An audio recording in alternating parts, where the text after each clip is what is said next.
ناظرین، D H Q ہری پور T B کے عالمی دن کے حوالے سے ضلعی ٹی بی کنٹرول پروگرام اور اے سی ڈی کے تعاون سے سیمینار کا انعقاد کیا گیا، جس میں district T B focal person doctor شیر بہادر، ڈسٹرکٹ ہیلتھ آفیسر ڈاکٹر ناصر شاہ، میڈیکل سپرنٹینڈنٹ ڈاکٹر محسن رضا، ریجنل کوآرڈینیٹر اے سی ڈی ڈاکٹر موسیٰ، ڈسٹرکٹ فیلڈ آفیسر بلال خان اور عمیر شہزاد نے سیمینار سے خطاب کیا۔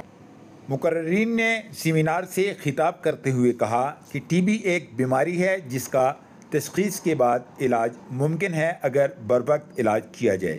کھانسی، ہلکا بخار، وزن کا کم ہونا، بلغم میں خون آنا ٹی بی کی نشانیاں ہیں۔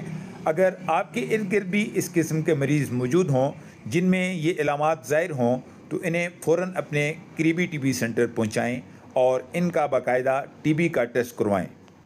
مقررین نے مزید کہا کہ ٹی بی کی تشخیص کے بعد اس کا علاج ممکن ہے جس سے مریض صحت یاب ہو جاتا ہے۔ سیمینار کے اختتام پر ٹی بی کے عالمی دن کے حوالے سے ڈی ایچ کیو ہری پور میں واک بھی کی گئی۔